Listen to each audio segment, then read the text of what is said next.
December 1941. The Pacific night is warm and still. On a Japanese airfield carved into coral and volcanic rock, floodlights glow over long, orderly rows of aircraft. Mechanics move with practiced calm. Officers stand with hands behind their backs, confident, almost relaxed. The war, to them, has begun exactly as planned. Only days earlier, Japanese pilots had swept through the skies of Hawaii, the Philippines, and Malaya. American aircraft burned on runways in neat lines. Reports spoke of clumsy flying, slow reactions, and pilots unprepared for modern air combat. In officers' mess halls, the conclusion felt obvious. The Americans could build machines, but they did not yet know how to fight. Beyond the perimeter fence, palm trees sway gently. The sea is black and silent. No alarms sound. No fighters are scrambled. The night belongs to Japan. Then, far beyond the horizon, engines hum low and steady. Not the sharp, familiar whine of Japanese fighters, but something heavier. Something approaching with purpose. High above the darkened water, American pilots fly without lights, without radio chatter, carrying the weight of a war just begun. Below them, airfields lie exposed, confident, and waiting. And within hours that confidence will burn. The origins of that certainty, and the assumptions that shaped it, began long before this night.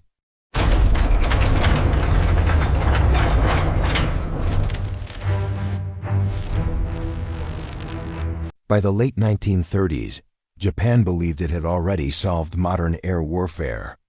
For nearly a decade, Japanese military aviation had been forged in the skies over China.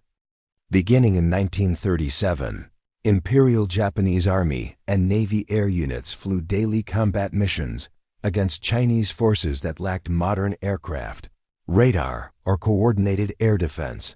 Japanese pilots accumulated flight hours under live fire. Squadrons rotated through combat zones, refining tactics in real time. Bombers struck cities and rail hubs with little opposition. Fighters ruled the sky. This experience shaped more than skill. It shaped belief. Japanese officers came to view air combat as a contest of spirit as much as machinery. Pilot selection emphasized discipline, endurance, and devotion to the emperor. Training was brutal and selective. Washout rates were high. Survivors emerged hardened, confident, and convinced they represented the finest aviators in the world. Aircraft reinforced that confidence.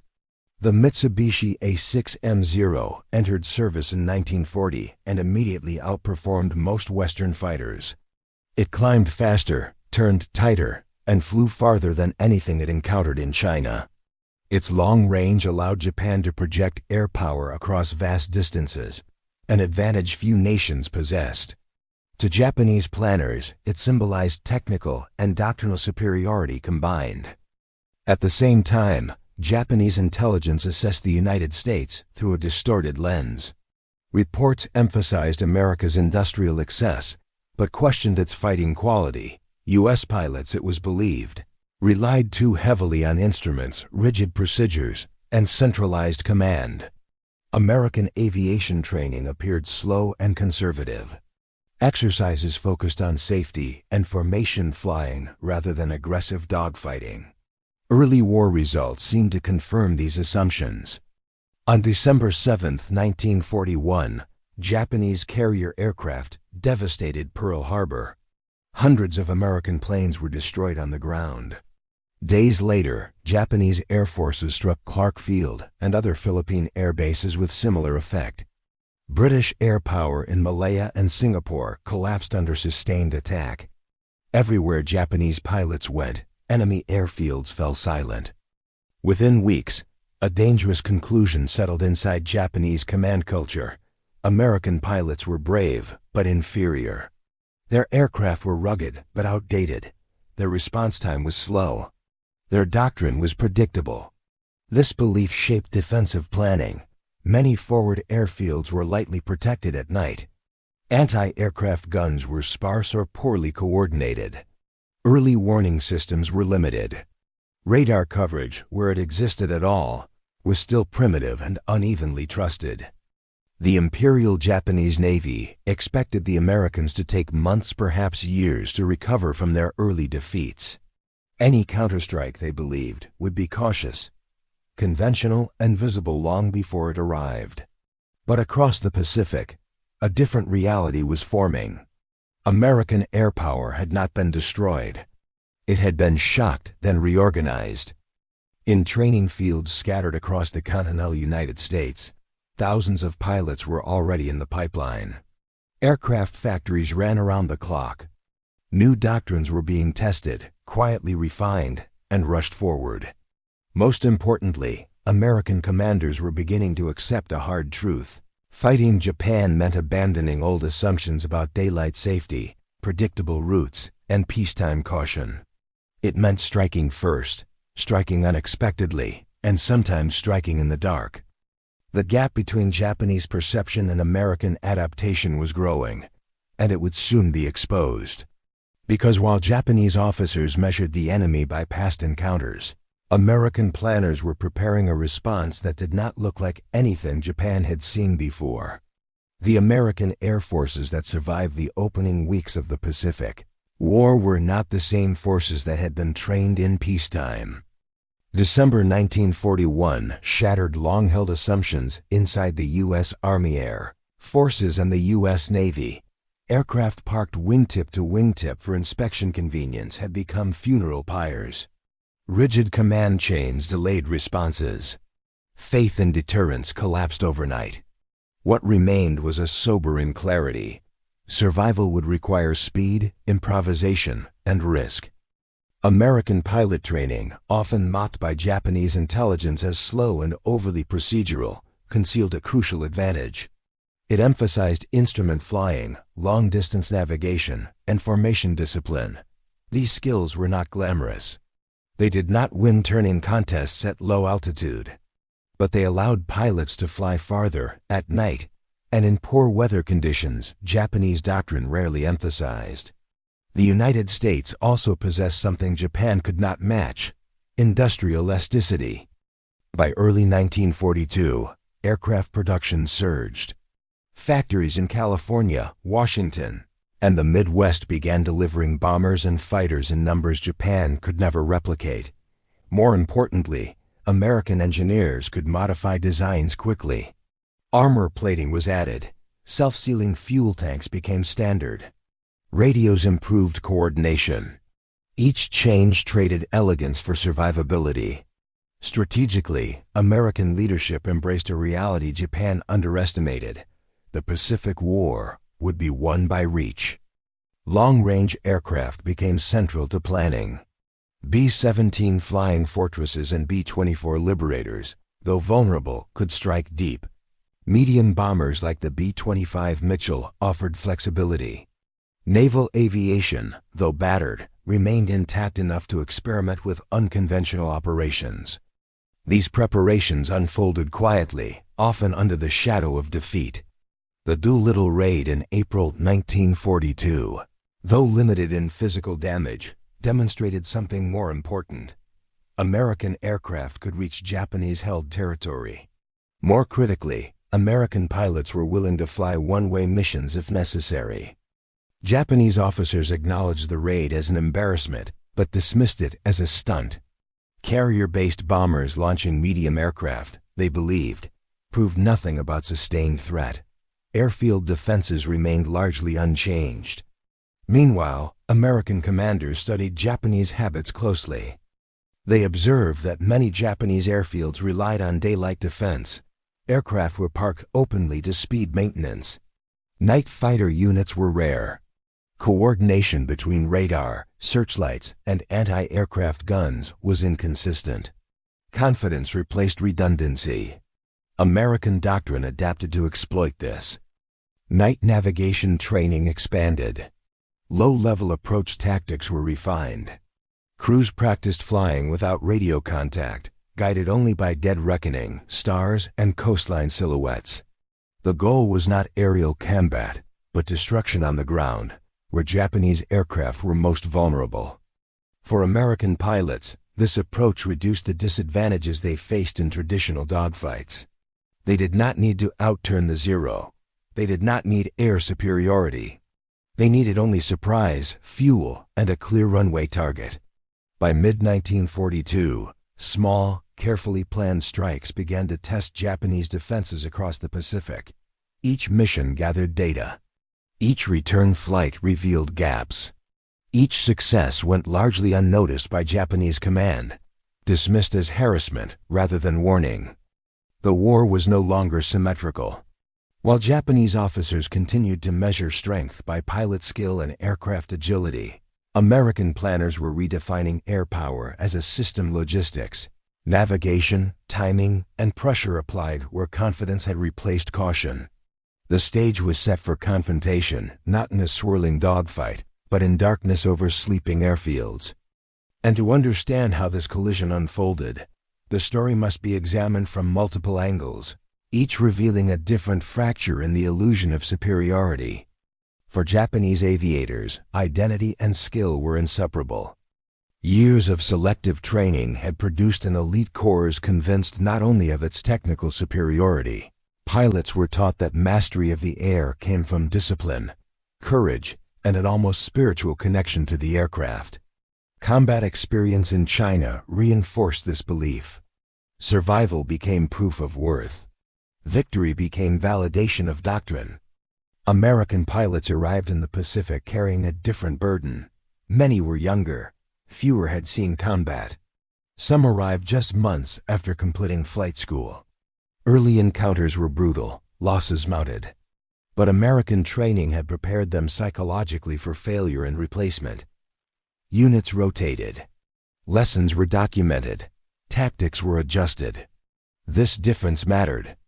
Japanese doctrine prized individual excellence. American doctrine emphasized collective adaptation. Where Japan refined what already worked, the United States rebuilt what had failed. Over time, one system hardened. The other evolved. In night operations, this divide became stark.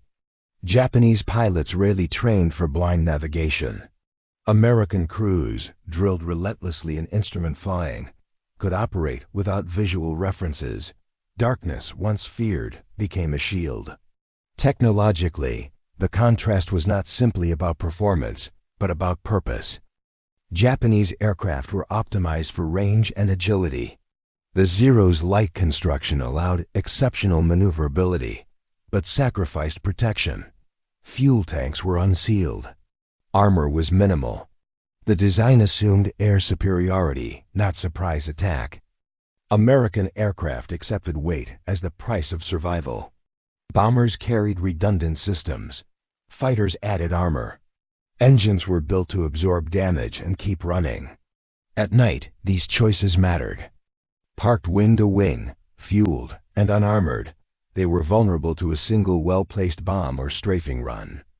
Japanese airfield layouts reflected confidence. Protective revetments were incomplete or absent. Anti-aircraft coordination relied heavily on visual detection. American planners studied aerial reconnaissance photographs carefully. Every shadow, every fuel dump, every runway edge became a target. The battlefield was no longer the sky, it was the ground beneath it. And as human belief and technological philosophy collided, tactics emerged that turned these differences into decisive weapons, setting the stage for leadership decisions that would define the coming night. Japanese air doctrine was built around daylight control. Fighter patrols were scheduled for predictable hours. Bombers launched in carefully timed waves. Defense relied on visual spotting and rapid scramble. At night, airfields rested. Crews slept. Maintenance continued under dim lights. The assumption was simple: serious attacks would come with the sun. American tactics inverted this logic. Approach routes were planned to avoid known patrol zones. Aircraft flew low, over water, using the curvature of the coast to mask their presence. Radio silence was absolute. Timing became the weapon. Strikes were scheduled for the hours when alertness was lowest, just before dawn or deep into the night. Crews memorized runway layouts and fuel storage locations. Bombing accuracy mattered less than concentration. Fires, once started, would do the rest. Japanese defenders often heard the engines only seconds before impact. Leadership decisions on both sides reflected what commanders believed about the enemy. Japanese officers, shaped by early victory, allocated resources forward. Aircraft were massed to support offensive operations. Defensive improvements lagged. Requests for expanded radar coverage and night fighter units competed poorly against demands for more strike capability. American leadership, constrained by losses, prioritized protection and reach. Leaders like General George Kenney in the Southwest Pacific encouraged innovation. Crews were allowed to experiment. Failures were analyzed, not punished. Initiative was rewarded. This asymmetry widened with each encounter. Confidence can sustain a force or blind it. For Japanese officers, belief in superiority became a shield against doubt. Reports of American night effectiveness were downplayed. Losses were attributed to bad luck or isolated failures. For American crews, risk became routine. They flew knowing interception was possible, navigation errors fatal, and rescue unlikely. Yet each successful strike rewrote the psychological balance. Victory, in the dark, carried a unique weight. And eventually, those accumulated lessons converged into a single night, when preparation met opportunity, and theory was tested in flame. The night chosen was not accidental. By mid-1942, American reconnaissance had identified several Japanese forward airfields, whose routines were predictable and whose defenses were thin. Weather forecasts showed broken cloud cover, enough to hide an approach, not enough to obscure targets. Moonlight would be minimal. The conditions favored crews trained to fly by instruments and instinct. American aircraft lifted off hours earlier, their departure points scattered across island bases and carriers far from Japanese observation. Engines were throttled carefully to conserve fuel. Navigation lights stayed dark. Radios remained silent. Above the Pacific, the formation stretched thin, each aircraft trusting charts, timing, and training more than sight. Below, Japanese airfields settled into night rhythm. Runways were clear. Aircraft sat in neat lines, wings nearly touching. Fuel trucks and ammunition carts stood nearby for morning operations. Searchlights were idle. Anti-aircraft crews relaxed, some resting beside their guns. The war, at this hour, felt distant. Then the first explosions broke the silence. Bombs struck near runway edges, tearing into packed coral and asphalt. Almost immediately, secondary fires erupted fuel, igniting in violent sheets of flame. American aircraft descended rapidly, some dropping to low altitude, to strafe parked fighters and bombers. Japanese defenders reacted too late. Searchlights snapped on, probing empty sky. Anti-aircraft guns fired blindly, tracers arcing upward with little coordination. Without radar guidance or night fighter support, there was no organized response. Pilots scrambled from barracks only to find aircraft burning or blocked by wreckage. On the ground, vulnerability became obvious. Unarmored aircraft exploded under strafing fire. Maintenance sheds collapsed. Ammunition detonated in chain reactions. Within minutes, entire sections of airfields were engulfed, flames reflecting off low cloud cover, visible for miles. American crews pressed their attack quickly, deliberately, then withdrew before daylight could bring interception. From the air, the view was unmistakable. Japanese air power so dominant in daylight was helpless on the ground at night. And as the last American aircraft turned back toward open water, behind them lay burning runways, destroyed squadrons, and a realization that could not be dismissed as coincidence. But the full weight of that realization would only settle as dawn approached, and the damage became impossible to deny.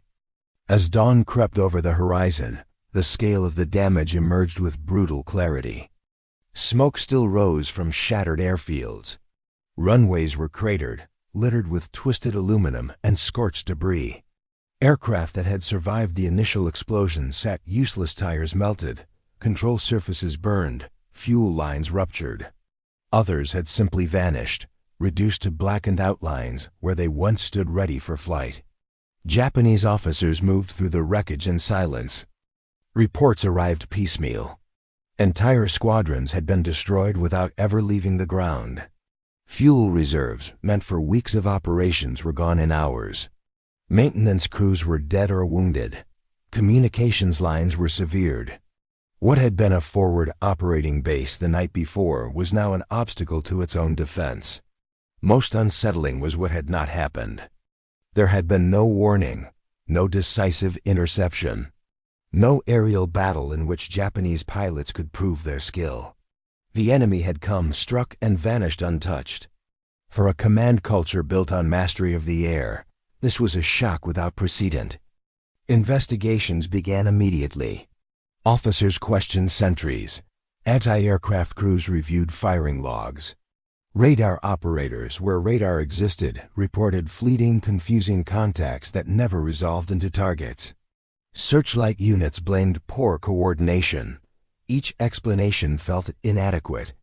The truth was harder to accept. American pilots had exploited not weakness, but assumption. Japanese doctrine had never seriously prepared for sustained night attack on airfields. Resources had been devoted to offense, not protection. Aircraft dispersal had been considered inefficient. Night fighters were few, poorly coordinated, and rarely integrated into base defense. The realization spread upward through the chain of command. If American forces could repeat this, if they could strike unpredictably, repeatedly, and at night, Japan's forward air power could be eroded without decisive battle. Aircraft superiority in the sky meant little if squadrons were destroyed while parked. For the first time since the war began, Japanese officers confronted an enemy they had misjudged. Not inferior, not slow, but adaptive. As damaged airfields struggled to restore even minimal operations, American aircraft returned safely to base. Crews debriefed quietly. Navigation errors were noted. Bomb patterns were analyzed. The mission was logged not as a miracle, but as proof of concept. The balance had not yet fully shifted. But something fundamental had changed. Because from that night onward, Japanese airfields would never again feel entirely secure after sunset. And the consequences of that single realization would ripple outward, reshaping strategy, morale, and the course of the air war itself. The immediate aftermath unfolded in reports, numbers, and hastily rewritten plans. Japanese damage assessments were sobering. Aircraft losses mounted not in dramatic dogfights, but in quiet accounting sheets. Fighters and bombers were listed as destroyed on the ground. Fuel depots were marked total loss. Runways were declared operationally unusable for days or weeks, depending on available repair crews and materials. These were not symbolic setbacks. Each aircraft destroyed represented months of training and scarce industrial capacity. Japan's pilot replacement system, built around elite selection and long preparation, could not easily absorb sudden concentrated losses. Ground crews, equally specialized, were harder still to replace. Operational tempo suffered immediately. Air units meant to support frontline operations were grounded. Patrol coverage thinned. Reconnaissance flights were delayed or canceled. Commanders diverted resources from offensive missions to basic repair and defense. The initiative, once firmly in Japanese hands, began to fracture. Official responses reflected controlled concern. Reports to higher command acknowledged unexpected night activity by American forces. Emphasis was placed on improving vigilance rather than revising doctrine. Anti-aircraft ammunition allotments increased. Orders were issued for partial aircraft dispersal. Searchlight coverage was expanded where equipment allowed. But systemic change lagged behind necessity. Radar coverage remained uneven. Night fighter development proceeded slowly, constrained by aircraft limitations and fuel shortages. Training programs struggled to incorporate night interception without sacrificing daytime readiness. Meanwhile, American command evaluated the strike through a different lens. Success was measured not only by destroyed aircraft, but by disruption. Airfield denial forced Japan to defend everywhere, all the time. Even a small strike demanded disproportionate response. Fuel consumption rose. Fatigue increased. Confidence eroded. American planners recognized that they had found a pressure point. Night attacks required fewer aircraft. They avoided costly air-to-air combat. Loss rates were comparatively low. And most importantly, they forced Japanese commanders to rethink assumptions embedded deep within their air doctrine. Across the Pacific, similar operations began to appear. Some succeeded spectacularly. Others achieved modest damage. A few failed. But the pattern was unmistakable. Japanese airfields were no longer sanctuaries after dark. The psychological impact grew alongside the material damage. Pilots slept lighter. Guards doubled shifts. Searchlights scanned empty skies for hours. Every distant engine sound triggered alarms. Resources once devoted to offense were now tied down in defense. The war's rhythm had changed. Yet the deeper consequences of that night would not be fully understood until months later, when its effects reshaped both strategy and belief on a much larger scale. Over time, the long-term consequences became impossible to separate from the broader course of the Pacific War. Japanese air doctrine began to shift, but under pressure and too late. Aircraft dispersal increased, reducing efficiency and slowing sortie generation.